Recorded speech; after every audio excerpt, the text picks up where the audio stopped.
tem se levantado como um atalaia, como profeta do Senhor nessa casa, como arauto de Deus, para decretar a falência do inferno, para decretar a autoridade do nome de Jesus, para curar, para salvar, para libertar. Usa teu filho neste lugar, nesta noite. Assim eu oro em um nome santo de Jesus. Amém. Com a igreja, pastor Lucas.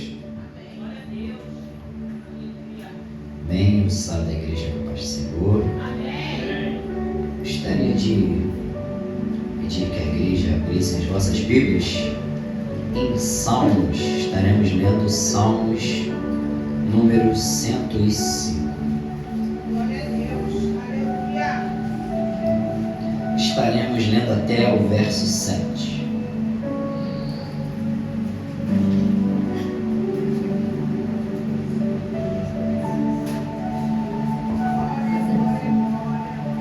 Os irmãos se encontraram.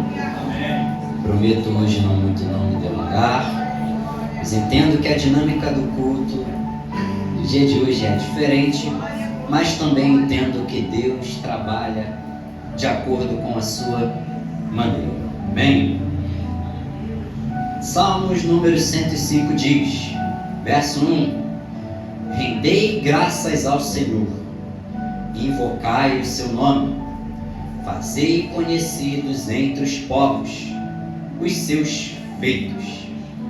Cantai-lhe salmos, narrai todas as suas maravilhas. Gloriai-vos no seu santo nome e alegre-se o coração dos que buscam o Senhor. Buscai o Senhor e o seu poder. Buscai perpetuamente a sua presença. Lembrai-vos das maravilhas que fez, dos seus prodígios e dos juízos de seus lábios. Vós, descendentes de Abraão, seu servo, vós, filhos de Jacó, seus escolhidos. Ele é o Senhor nosso Deus. Os seus juízos permeiam toda a terra. Amém? Repita comigo somente esse verso 7. 1, 2, 3 e... Ele é o Senhor nosso Deus. Os seus juízos permeiam toda a terra. Amém? Os irmãos podem se assentar. Prometo ser o mais objetivo possível.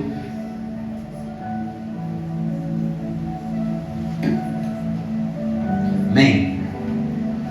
Aqui nós temos um salmo, na qual nós temos como cântico de Davi, na qual Davi, o salmista, anuncia as boas obras do Senhor a favor de Israel. Então nós vamos perceber que dentro do verso desse salmo, Davi remete justamente à origem da história do seu povo, em especial o evento do Êxodo, na qual os filhos de Israel estariam migrando do Egito para enfim ir para a terra prometida.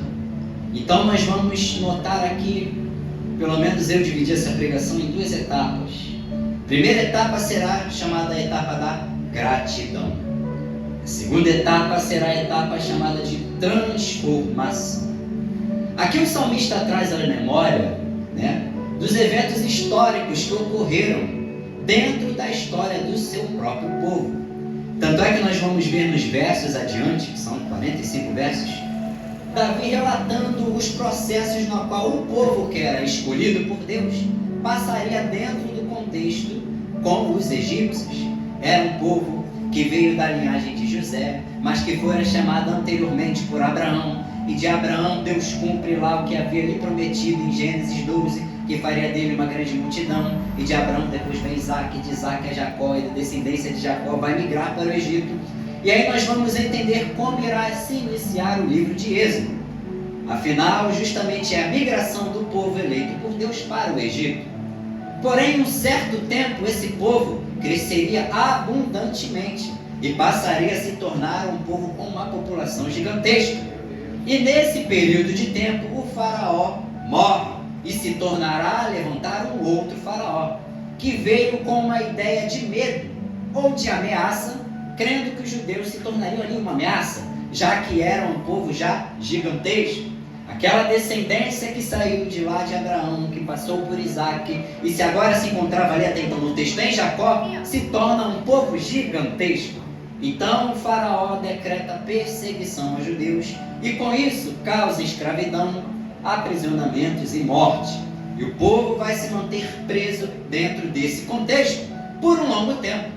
Então aqui o que o salmista faz aqui dentro desse verso, né? No número 105, ele relata as maravilhosas obras do Senhor e o seu favor perante ao povo eleito. Tanto é que o contexto histórico aqui vai se referir justamente à construção que havia sido feita entre Abraão e a sua genealogia. O Deus que havia chamado Abraão lá no meio dos caldeus, isso mesmo, com seu pai Terá, que muito provavelmente, com certeza era o idólatra. Deus havia chamado Abraão, havia lhe feito uma promessa e havia prometido a ele que lhe faria paz de grandes multidões. Então o salmista vai lá no seio do contexto histórico e da origem da história do seu povo e relata as obras do Senhor e como o Senhor é fiel durante as épocas. Aqui no texto nós já vamos perceber que Deus trabalha e tem os seus meios, independentemente de contextos, eras, tempos ou épocas. Se Deus prometeu algo a nós, se Deus nos separou, Ele será fiel para realizar. Então nós temos Abraão, filho de Terá, caldeu, lá da terra de Ur. E Deus aparece, tanto é que Abraão é mencionado no capítulo 11 de Gênesis, da descendência ali. Então, nós vamos perceber que o povo terá um longo contexto histórico. Pois afinal, Deus arranca Abraão de um contexto idólatra. Já que os caldeus não eram o povo necessariamente temente a Deus, mas sim a deuses. Então esse politeísmo fazia parte da história dos caldeus. Porém, mesmo ignorando estas coisas, porque não há coisa alguma que Deus não seja capaz de fazer, Ele adentra no contexto idólatra na qual Abraão vivia. E diz: Abraão, sai da tua tenda, que eu vos farei pai de multidões. E aqui no número 105 deste salmo, nós vamos perceber que as obras do Senhor, elas não começam pela metade. As obras do Senhor, elas não começam aos acasos da vida. As obras do Senhor não começam com algo ou com pontas soltas. As obras do Senhor têm um propósito. E quanto de nós, muitas das vezes, nos questionamos sobre quais são os propósitos de Deus sobre as nossas vidas, sobre quais serão os caminhos que Deus irá realizar em nossas vidas. E aqui o salmista vai trazer à memória a nós de que um povo que fora prometido lá no passado, fora levantado lá no passado, passou por um contexto de perseguição, de cerceamento, de calúnias, invejas, prisões e mortes. Porém, aquilo que o Senhor iniciou, concretizou e nos direcionou para realizar, contexto nenhum irá atrapalhar aquilo que Deus tem conosco. Então, se eu fosse você nessa noite, ergueria as mãos para os céus e declararia: Senhor, obrigado pelo teu favor em mim. Senhor, obrigado pela tua obra salvífica em mim, na minha mente, no meu coração e na minha casa. Obrigado pelo teu sopro de vida em mim, porque enquanto Satanás gritava morte, Deus realizava obras de vida. Enquanto os faraós se levantavam e diziam: ficarão presos, serão escravizados, serão enjaulados, Deus mandara o seu anjo e iria dizer: aonde eu chego, haverá vida.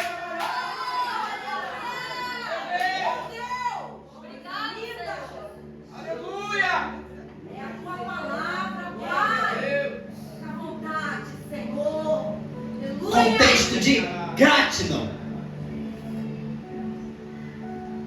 Então Davi, como um bom judeu, puxa as heranças. E pastor, o que era essa herança? Eram as heranças de conhecimento, já que fazia parte do costume judeu relatar oralmente as histórias do seu próprio povo. Então ele navega no tempo, escutando as histórias da origem do seu próprio povo. E relata: dei graças ao Senhor. E a partir dos versos 5 diz: lembrai-vos das maravilhas que fez e dos seus prodígios. E ele no verso 8 vai destacar a aliança perpétua da palavra que se empenhou por 1000 gerações. Aquele povo que contextualmente no passado era escravizado, passou por este período de tribulação por mais ou menos 430 anos. Que é justamente o que irá marcar dentro da teologia, dentro da Bíblia, para nós, a entrada de um povo do Egito e o seu êxodo para o deserto, e rumo à terra prometida. E aqui ele puxa toda a herança cultural do seu povo. Rendei graças ao Senhor, invocai o seu nome, porque o Senhor a todo momento cuidou do seu povo. Graças a Deus. O Senhor a todo momento assistiu ao seu povo. E o Senhor a todo momento não deixou de ser glorificado por isto. Então nesta quinta-feira, aqui estamos nós. Glória a Deus. Nesta quinta-feira, aqui estamos nós. Pois nós não podemos nos dar ao luxo de acreditar num Deus que trabalha por acaso. Nós não podemos ser convenientes com a aleatoriedade de achar que as coisas acontecem porque simplesmente aconteceram, de achar que as coisas irão acontecer ou deixarão de acontecer, ou acontecem ou não acontecerão mais por causa de coisas aleatórias. Aqui o salmista dá foco naquilo que o Senhor pode fazer, fez, faz e ainda fará na história do seu povo. Mostra a grandeza do Senhor no Egito, quando pôs ódio ao coração de Faraó. O Senhor mesmo exprime o coração de Faraó. O Senhor mesmo manda Moisés e lança as 10 pragas sobre o Egito. Porém, o povo ainda continuava cativo da servidão. O povo ainda se encontrava escravo e no julgamento da servidão. E aí nós vamos compreender a maior intensidade desse salmo, que é justamente mostrar para nós que nem sempre gratidão será em contextos bons. E isso abalará a nossa fé por imediato. Porque esperamos um Deus que só vem em nossas mentes como na imagem de um simples garçom, trazendo bênçãos, servindo vitórias, proclamando e proclamando bênçãos e provisões e vitórias. E o texto vai mostrar para nós que Deus independe de contextos ou fatores certos para poder agir de acordo com a sua vontade. Então esse contexto é especial, porque se refere à graça de Deus até mesmo quando nós não merecemos. E sabe por quanto tempo nós não merecemos? Por todo o tempo, pois somos imerecedores desta graça. E Deus pega historicamente, pega culturalmente e contraria toda a lógica. Porque agora Davi, narrando oralmente a história do seu próprio povo, é transportado do Êxodo aos Salmos para dizer que nós devemos invocar ao Senhor, porque este Senhor teve misericórdia do seu povo, mesmo na antiguidade, mesmo em contextos passados. Então isso só prova para nós que nós não somos merecedores de coisa alguma, porque afinal de contas, o nosso único merecimento seríamos ser penalizados pela natureza pecaminosa que somos, pela natureza errônea que temos. Porém, nós temos um Deus que é tão agraciado e tão misericordioso que apontou para o povo e decidiu escolher: olha, vocês não serão dignos, porém a minha graça bastará em vós. Vocês não merecem, porém a minha misericórdia aparecerá sobre vós. Vós não mereceis o meu amor, eu, porém, como o Senhor Deus da misericórdia, da graça, do amor, da justiça, faço sobre vós cair a minha graça, para mostrar que Deus, apesar de todas as nossas falhas, apesar de todos os nossos furos e apesar de todos os nossos vacilos, Ele continua sendo fiel à sua palavra.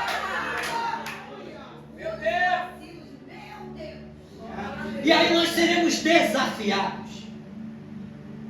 Pastor, como? Seremos desafiados pela nossa hipocrisia.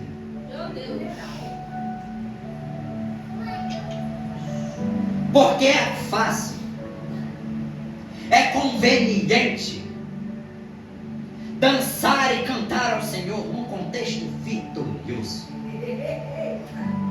num contexto de facilidade. E aí nós acabamos nos tornando seres humanos via 0800. Adoramos somente se Deus fizer. Acreditamos somente se nós vermos.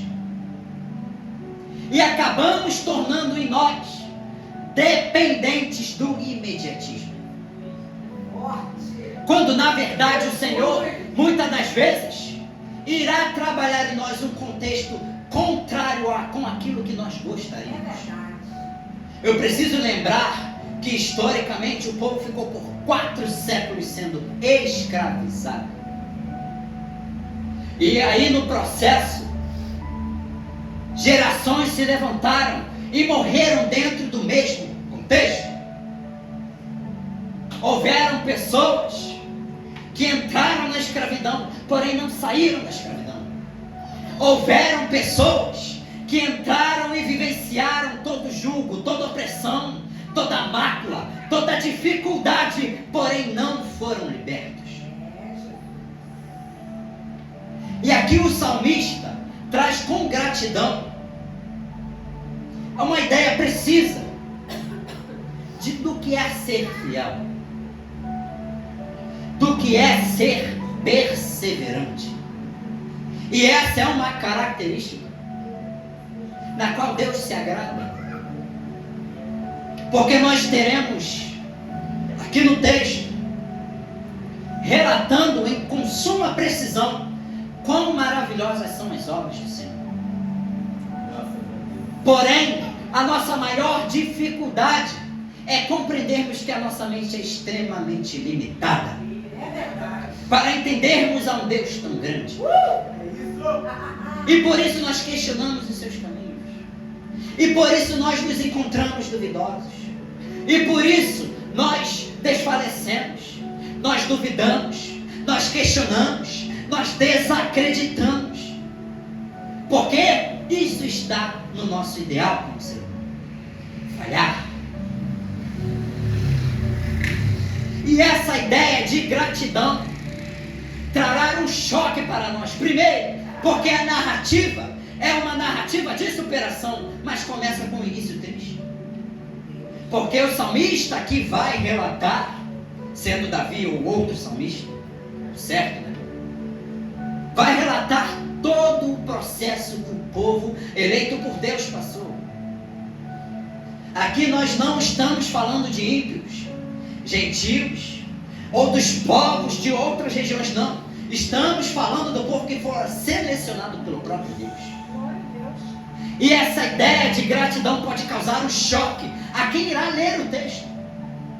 Porque nós vamos ver um contexto de jugo, de escravidão e de servidão ao longo desses 430 anos, na qual gerações foram imigrando dentro desse contexto, porém não saíram dentro desse contexto. E essa ideia de gratidão pode parecer um choque a nós. E é aí que nós seremos provados. Por aquilo que dizemos, por aquilo que falamos, por aquilo que fazemos ou não fazemos, por aquilo na qual nós nos posicionamos ou não posicionamos. Porque isso, dentro da extração desse texto, irá trazer para nós, com precisão, a ideia de gratidão. O quanto nós estamos sendo gratos ao Senhor. O quanto nós nos levantamos das nossas camas e agradecemos, Senhor, obrigado por mais um dia. Quantas das vezes nós dobramos os nossos joelhos em nossos lares, nas nossas intimidades, e agradecemos ao Senhor por tudo que Ele haverá e fez por nós. Por quantas das vezes nós demonstramos ingratidão quando o Senhor só demonstra gratidão a nós. Então, o texto trará para nós este choque. Pois o primeiro pilar aqui apresentado é a gratidão. E aí muitos vão perguntar, pastor, como?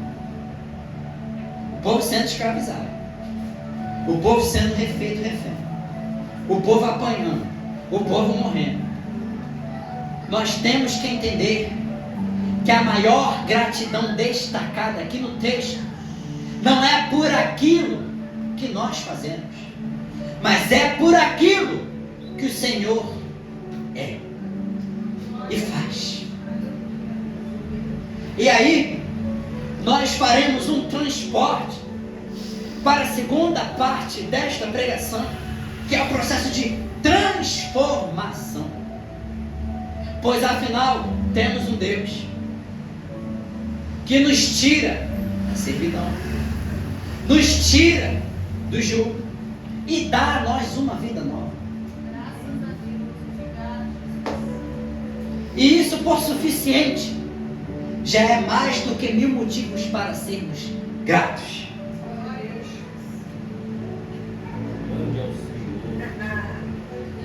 Obrigada, Senhor. E por hoje, quanta gratidão nós tivemos demonstrados ao Senhor no dia de hoje? Por quantas vezes nós nos dobramos e agradecemos, Senhor, obrigado por mais um dia? Seria algo que acabaria virando algo somente ritualístico, que faremos somente uma vez a cada dia.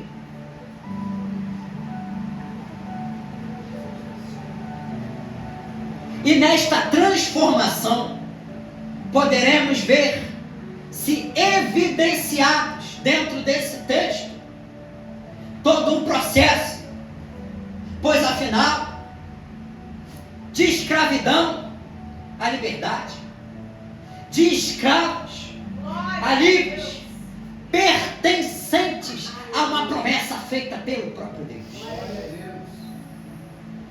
Por mais de 400 anos, dura serviço, escravidão, prisão, e todo esse contexto problemático iria fazer parte da identidade deste povo que fora selecionado por Deus. Agora de escravos a livres, de presos a soltos, Graças a Deus. por causa de uma promessa que Deus havia feito. Obrigada, Senhor. Embora o mundo tente imputar em nós a ideia de que somos retrógrados, de que somos do passado, de que somos limitados, nós temos um Deus que não deixa nós esquecermos do quanto Ele é fiel a nós. Se no passado havia contexto de prisão, hoje há contexto de liberdade. Por isso nós estamos aqui hoje, adorando e engrandecendo a este Senhor, que independentemente dos tempos, se revela a nós, libertando, curando, salvando, transformando, mudando testemunhos, dando nova identidade, realizando obra em nossas casas, em nossas mentes, em nossos corações, para mostrar ao mundo, a Satanás e aos homens que não creem, que Ele permanece fiel, independentemente de textos. O Senhor me trouxe aqui nesta noite para te dizer que toda obra que fora levantada, que toda todo tipo de ação que fora levantada para caluniar, para parar, para trazer desânimo e para contrariar, será derrubada hoje, porque o Senhor não muda. É o mesmo Deus que arrancou o povo prometido de dentro dos egípcios e disse: eu serei fiel e farei de ti uma grande nação. Então hoje nós estamos aqui para adorar e engrandecer a este Deus, porque a morte não chegou na nossa casa, porque a enfermidade não chegou na nossa casa, porque as nossas mentes e corações foram trancados, blindados, encadeados por este Deus que nos garante e nos mostra na palavra que Ele sempre permanecerá fiel.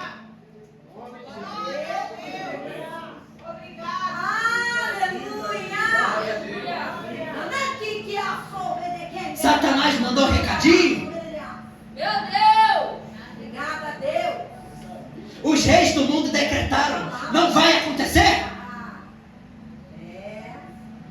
Os principados e as potestades articularam. Lembre-se de 1 João 4,4, que irá dizer para nós na palavra: maior é o que está em nós do que o que está no mundo. O mundo pode ter os seus encantos, o mundo pode ter os seus discursos, o mundo pode ter todo o seu sistema, porém para nós na palavra, maior é o que está em nós do que o que está no mundo. Maior é o que faz por nós do que o que está no mundo. Maior é o que opera em nós do que aquele que está no mundo. Que nós não venhamos a ser enganados pelo discurso da serpente, tão antigo, que fará perguntas: será? Quando? Como? E para quê? Meu Deus! Quando na verdade nós só temos que confiar. Verdade. Confiar é o segredo.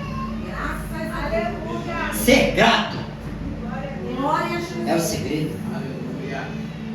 Porque enquanto nós nos levantamos hoje, sabemos que o Senhor com todo cuidado cuidou de nós. Obrigado, Jesus. Tu és fiel, Pai. Agradeceu hoje Glória pelo ar que você respira. Aleluia. Já agradeceu hoje por nenhum membro da sua família estar com um estágio terminal. Já agradeceu hoje porque, embora surjam pandemias e epidemias diferentes, ninguém da tua casa foi tocado com nenhuma sorte de enfermidade. Já agradeceu hoje porque você agora é detentor de uma graça que não merece. Já agradeceu hoje por tudo aquilo que o Senhor fez e realizou, e por muitas das vezes não temos nem o conhecimento. Já agradeceu hoje por todos os livramentos, por todas as provisões, por todas as bênçãos, por todas as vitórias que já se abateram sobre a sua porta.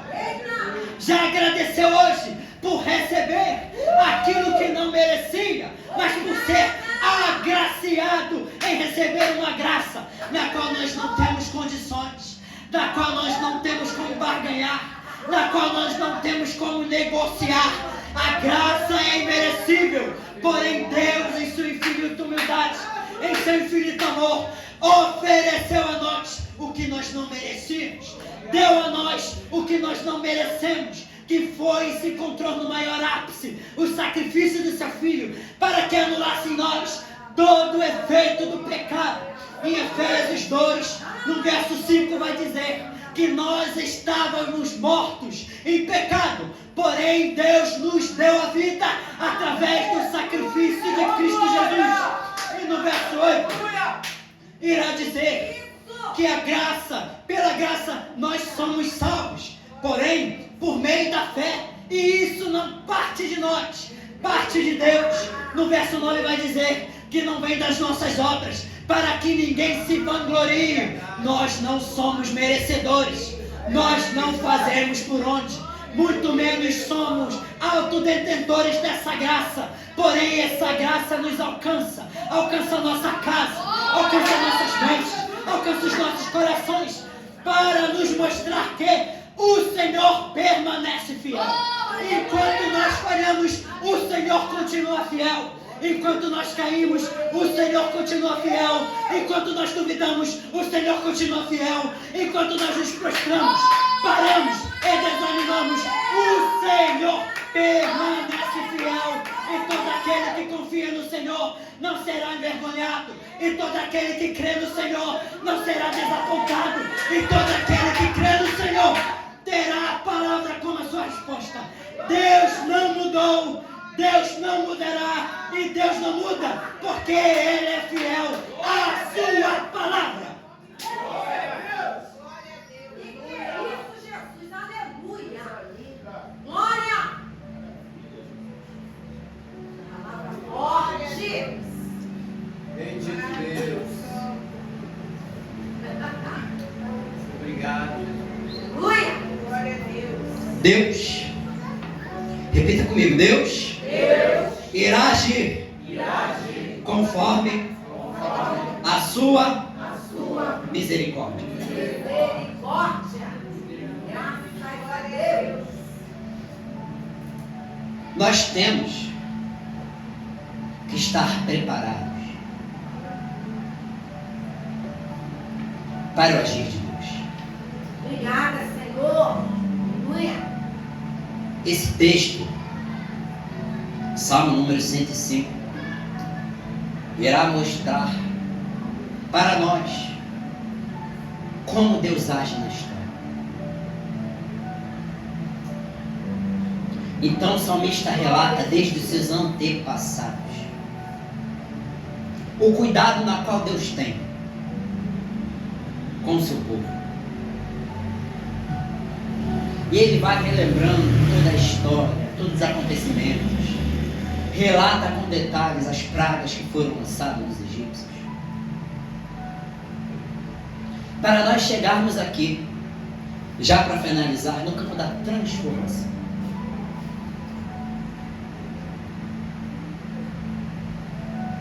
Porque toda essa narrativa se inicia lá em Gênesis 12.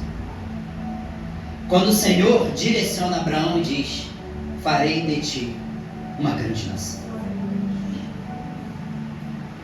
Porque até então, o contexto de Abraão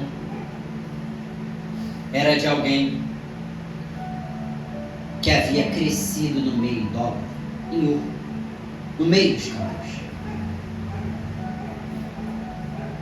E o chamado de Deus aqui individual a Abraão inicia toda a nossa jornada. Pois de Abraão sairia um povo na qual era escolhido pelo Senhor. E aqui o interessante é que esse processo de transformação vem acontecendo ao redor dos anos. Pois somente no contexto de escravidão o povo haveria de entender que, embora os eventos fossem de sofrimento, o Senhor guardaria e resgataria o seu povo. Graças a Deus. Por gentileza, se ponha de pé.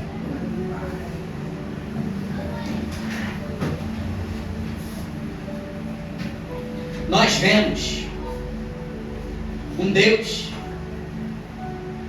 que ordenou e decretou ao redor da história que o seu povo não seria apagado da história, que o seu povo não seria exterminado,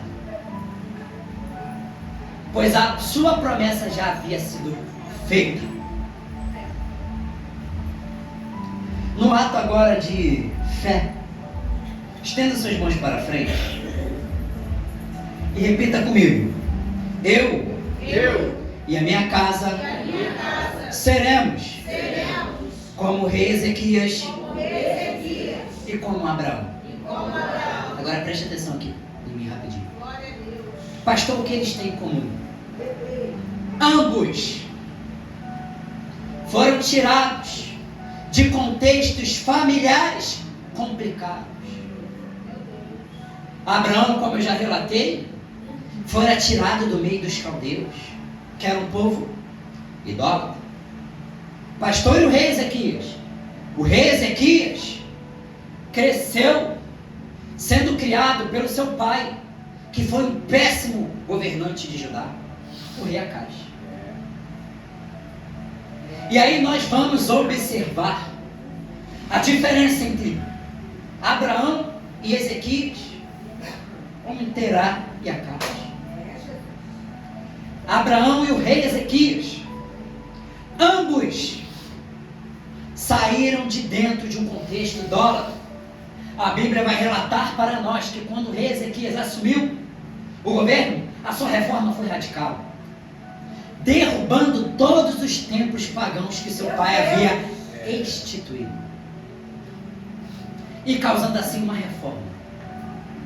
E na história de Abraão nós vamos ver a mudança radical, porque ele sai do meio dos caldeus para vivenciar uma nova experiência com aquele que havia lhe chamado, que era Deus. Abraão e Ezequias são exemplos para nós de que tudo aquilo que fora direcionado pelos teus familiares necessariamente não acontecerá o mesmo. Meu Deus. Porque Deus sabe a quem escolhe. Deus sabe a quem capacita. E Deus me trouxe aqui hoje para te dizer: descansa. Descansa. E posicione-se perante o Senhor. Eita. Para que Ele haja dentro do meio da tua casa. A Bíblia vai dizer para nós no Salmo 34, no verso 7, que o anjo do Senhor livra aquele que o teme. O anjo do Senhor acampa ao redor daquele que o teme e os livra. Palavra de maldição não se sustentará.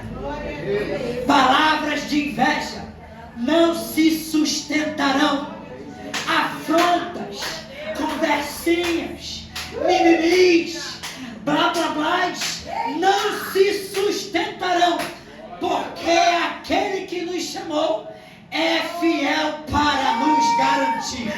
Que Deus vos abençoe no nome de Jesus.